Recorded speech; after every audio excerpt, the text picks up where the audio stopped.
গত 15 বছর দুর্দান্ত দাপটের সাথে দেশ চালিয়েছে পালিয়ে যাওয়া সাবেক প্রধানমন্ত্রী শেখ হাসিনা।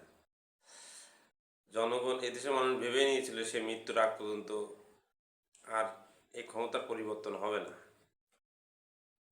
তার শক্তি এতই ছিল যে সে নিজেকে বহুত সবই মনে করতো যে আমি চাইলে সব কিছু পারবো, আমি সব যে কোনো সিদ্ধান্ত, মনে করেন যে উপর থেকে মুদিখানার দোকান পর্যন্ত একটা সিদ্ধান্ত নিত তিনি, যে প্রধানমন্ত্রী, সাবেক প্রধানমন্ত্রী সিদ্ধান্ত নিতে সে অনুমতি দেবে, তারপরে যে সব কিছু হবে। এই যে দাপট, দীর্ঘ 15-16 বছর এই যে দাপট, এই দাপটের পিছনে কাজ করেছে কে? আমাদের 72-এর সংবিধান। আমাদের 72 সংবিধানই এর পিছনে সবচেয়ে বড় ভূমিকা রেখেছে। স্বাধীনতার পর আমরা যখন নতুন সরকার গঠন করতে যাই, তখন শেখ মুজিব কি করলো? জাতীয় সরকার গঠন না করে তার নিজের সরকার গঠন করলো। নিজের সরকার গঠন করে কি হলো? সে নিজের মতো লোক সেখানে বসিয়ে দিল। বসার পরে সে তার সব কিছু নিচের আয়ত্ত করে নিল। সংবিধানটা লিখলো কি? তার সিস্টেম অনুযায়ী। সংবিধানে এমনই কিছু জিনিস আছে যেটা আপনি পড়লে দেখবেন একজনকে অটোমেটিকলি স্বৈরাচার বানায় দেবে। যেমন আমি 2টা উদাহরণ দিই আপনারা। যেমন ধরেন নির্বাহী নির্বাহী মন্ত্রণালয়, আরও কয়েকটা মন্ত্রণালয় দিয়ে প্রধানমন্ত্রীর হাতে এত শক্তিশালী করা হয়েছে যেটা মনে করে সে যা ইচ্ছা তাই করতে পারবে। দ্বিতীয়ত, 2/3 মেজরিটি যে সিস্টেমটা, 230টার উপরে আসন পাইলে সে নিজে আইন সংশোধন করতে পারবে।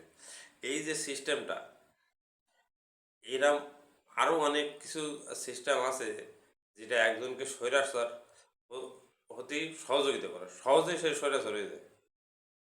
এর মূলই কারণ হচ্ছে এই 72-এর সংবিধান। আর তার পিছনে তো আমাদের চরিত্র, আমাদের সিস্টেম সব কিছুই মনে করেন যে এক মিলিয়ে একটা স্বৈরাচার হওয়া কোনো ব্যাপার না। আজকে 72 থেকে 75 পর্যন্ত সেই সিস্টেমটাই শেখ মুজিবের স্বৈরাচার বানাইছে। আজকে দেখেন 72 থেকে 75 পর্যন্ত এই মুজিবের এই শাসনের পরিণতি তাকে ভোগ করতেছে 1975 সালে। এই সেম সিস্টেমই অনুসরণ করছে প্রধানমন্ত্রী শেখ হাসিনা, সাবেক প্রধানমন্ত্রী শেখ হাসিনা 2009 থেকে 2024 পর্যন্ত।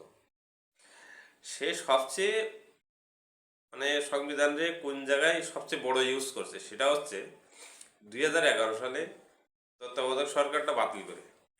যদি আজকে তত্ত্বাবধায়ক সরকারটা থাকতো তাহলে কিন্তু তার পরিণতি আর দেশের অবস্থা এমন হতো না, গণতন্ত্র তো আজকে টিকে থাকতো। সে কি করছে? 2014 সালে একতরফা নির্বাচন করছে। ফ্যাক্টরটা হয়েছে সে কিন্তু নিজেও, এখানে একটা জিনিস চিন্তা করার আছে, সে কিন্তু নিজেও চায়নি যে আমি একা নির্বাচন করব। সে চাইছিল যে খালেদা জিয়া 96 সালে যেমন নির্বাচন করে একটা শর্ট নির্বাচন করে তারপর পরবর্তী একটা নির্বাচন দিয়েছিল, সেই সিস্টেমটাই সে করতে চাইছিল। কিন্তু তার আশেপাশে যে আমলা, নেতা, কর্মী এরাই কিন্তু করতে দেয়নি। তাহলে দ্বিতীয়ত হচ্ছে সংবিধান, আর দ্বিতীয় হচ্ছে এই যে নেতা, কর্মী, আমলা, পুলিশ, হাবিজাবি যে জাত মতো করে বানিয়েছে, এরাই মনে করেন যে তারে স্বৈরাচার বা হইতে বাধ্য করছে। আমি এমন বলছি না তার দোষ নাই, তার অবশ্যই দোষ আছে, তার অবশ্যই দোষ আছে। তার এক গোয়ামি, তার প্রতিহিংসা, তারপরে তার যে ক্ষোভ, এটা মিলেই কিন্তু বিগত 15 বছর আমরা সব দেখতে পাচ্ছি। আপনাদের মনে আছে যে তার নামে একটা বই, আমার ফাঁসি যায়, যে বইটা লেখা আছে, এটা আগে বিশ্বাস করতাম না, কিন্তু এই ক্ষমতা ছাড়ার পরে আমরা কিন্তু সব ক্লিয়ার হয়ে গেছি যে এই হুবহু এই মহিলা এত ডেঞ্জারাস, এত খাতারনাক যে আমাদের মাথায় বসেছিল দীর্ঘ 16টা বছর। এই জন্যেই আমি মনে করি যে এই 72-এর যে পচা গলা সংবিধান, এইটা যদি বদলানো না হয়, এই দেশের কখনোই এই যে 24-এর যে আমরা যে রক্ত দিলাম, আমরা যে এত মানুষ মারা গেল, আমাদের এত মানুষ আহত হলো, যদি এই সংবিধান না পাল্টানো হয় এদেশের আবার, আমি চ্যালেঞ্জ দিয়ে বলছি যদি এই সংবিধান থাকে আগামীতে বিএনপি স্বৈরাচার হবে। আপনারা লিখে রাখেন, কারণ এই সিস্টেমটাই আচ্ছা সব একদলীয় তন্ত্র করার একটা প্রসেস এই সিস্টেমের ভিতরে আছে। যদি এই সিস্টেমটা আপনি ভাঙতে না পারেন কোনো লাভ নাই। আর যদি এই সংবিধান এখনই পাল্টানো না হয়, ভবিষ্যতে আর এটা পাল্টানো সম্ভব না। আমরা এই যে জুলাই আগস্টে যে বিপ্লব আমাদের হলো, যে রক্ত আমাদের ঝরলো, এই রক্ত যাতে আর না ঝরে তার একমাত্র ওষুধ হচ্ছে এই সংবিধান বদলানো। সংবিধানটা ব্যালেন্স এমনভাবে করতে হবে, প্রধানমন্ত্রীর আর রাষ্ট্রপতির এমন ব্যালেন্স করতে হবে যে কেউ যাতে স্বৈরাচারী না হয়, যাতে ভবিষ্যতে আমাদের আবার এই রাস্তায় না নামতে হয়। আশা করি এটাই সামনে হবে ইনশাল্লাহ, সেটা আশা রাখি। আমি এখন আশাহত। আমি এই সংবিধান পাল্টাতে গেলে এখন সবচেয়ে বড় যে বাধা সেটা হবে বিএনপি।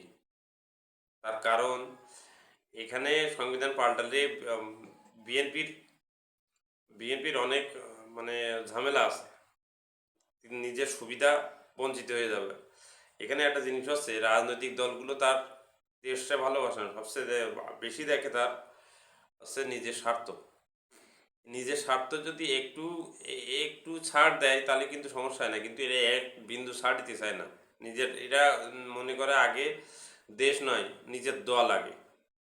নিজের দল বাঁচলে দেশ বাঁচবে, কিন্তু না, দেশ বাঁচলে দল বাঁচবে, এটা তারা কখনো চিন্তা করে না।